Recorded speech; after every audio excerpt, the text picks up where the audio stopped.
En 2010, le déficit budgétaire est de 12%.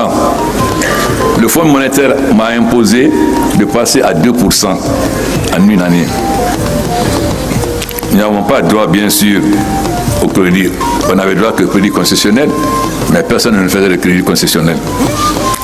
Mais, grâce à la mobilisation du peuple de Guinée, à qui j'ai dit la vérité, j'ai dit que la Guinée est dans un trou, alors nous devons serrer la ceinture.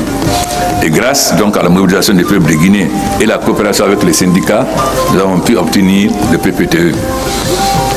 Malheureusement, au moment où notre économie prenait son envol, nous avons eu la même maladie que le Libéria et la Sierra Leone, l'Ebola, qui a mis notre économie à terre. Mais le peuple de Guinée est un peuple courageux et laborieux. Nous avons donc repris notre marche en avant. Quelqu'un qui dit qu'il a investi 100 millions, il vend la moitié à 51 millions de dollars. Ça veut dire qu'il allait gagner 5 milliards sur le dos de la Guinée. C'est pourquoi mon frère Alassane, je n'ai pas voulu négocier avec Stymex. Même quand il m'en a parlé, j'ai dit qu'il faut s'en mettre pas de la Guinée. Et aujourd'hui, nous avons récupéré notre mine. Même s'il continue à nous diffamer parce qu'il a beaucoup d'argent à écrire n'importe quoi sur la presse internationale, le crachet de crapaud ne peut pas tacher la branchère d'une colombe, mon frère. À quoi ça sert de former des licenciés en droit dans un pays où notre force, ça sera les mines, l'énergie et l'agriculture? Parce que notre retard, la Guinée est très en retard. Mais comme j'ai dit, il y a un grand philosophe qui disait qu'une mauvaise chose peut transformer en une bonne chose. Je ne vais pas dire le nom parce qu'Alassane va sauter. Oui, bien, j'ai dit. Alors, il s'agit du président Mao Tse-tung. Nous bénéficions des recherches des autres. Kagame, le premier ministre tibétain, nous donne les variétés de café arabica les plus performantes. Donc, nous avons coopéré aussi avec nos frères du Burkina, qui vont non seulement nous donner des semences de coton, mais aussi nous envoyer des encadreurs. Parce que la Haute-Guinée, c'est la savane.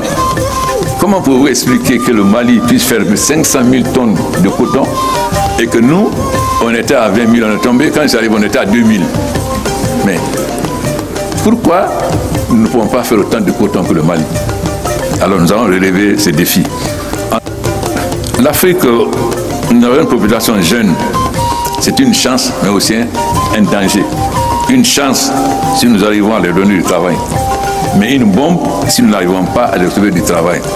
Vous savez, l'Afrique, on dit que nous sommes l'avenir du monde. C'est vrai.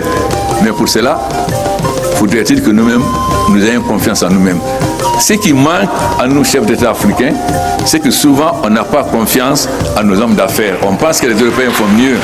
Mais il commence à y avoir un changement. Dernièrement, quand j'étais en visite d'État au Sénégal, j'ai été avec mon frère Macky Sall, à Damniadio. On a vu là qu'on commence à favoriser les entreprises. Il faut qu'on ait confiance aux hommes d'affaires africains. Parce qu'ils sont africains, ils sont chez eux. Et ils peuvent développer mieux que les étrangers. Perdons le complexe, parce que nous avons encore, surtout nous les francophones, plus que les anglophones d'ailleurs, ce complexe.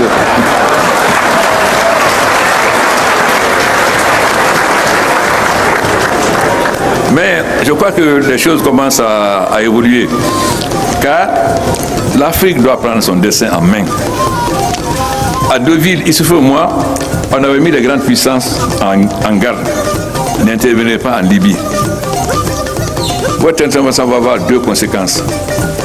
La somalisation de la Libye et la prolifération des armes chez nous.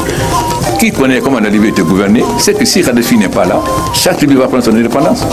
Donc il n'y a pas d'État, c'est comme la Somalie. Et tout le monde savait que la Libye était un arsenal. Voilà aujourd'hui les conséquences que nous subissons. Donc, ce qui est important, c'est qu'aujourd'hui l'Afrique est en train de changer, vous ne savez pas. L'Union africaine a été financée par l'Union européenne. Comment voulez-vous parler d'indépendance ?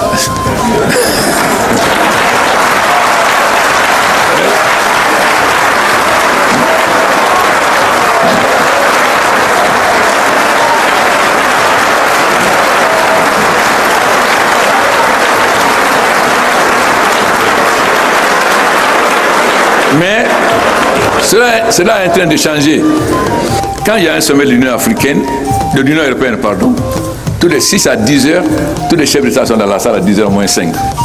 Nous, quand on dit 10 heures, chacun ça va à midi.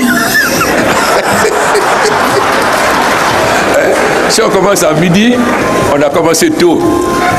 Tous les jours, quand vous prenez France 24, tant de morts dans le désert libyen, tant de morts en Méditerranée. Mais est-ce que cela n'interpelle pas la conscience des chefs d'État africains? C'est une honte pour nous de voir nos enfants mourir comme ça. Et quand c'est les Africains, on dit des émigrés. Quand c'est leur côté, on dit les migrants. Voilà. Donc,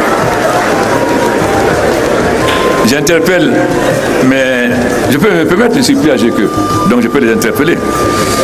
J'espère que nous allons faire en sorte que l'intégration africaine, la CEDEAO a beaucoup avancé sur l'intégration économique, mais zéro sur l'intégration politique. Nous sommes en retard par rapport à la SADC et l'Afrique de l'Est au point de vue intégration politique, parce que nous sommes encore trop attachés à l'ancienne puissance coloniale. Coupons le cordon ombilical et soyons africains. J'ai oublié de dire à Alpha que nous étions en direct.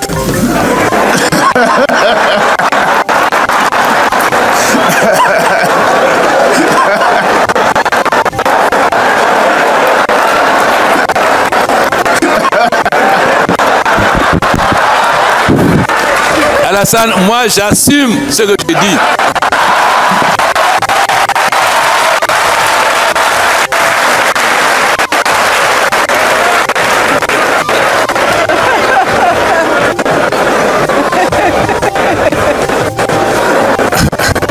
Bien, mon cher conseiller politique, voilà, vous êtes égal à vous-même. Merci beaucoup.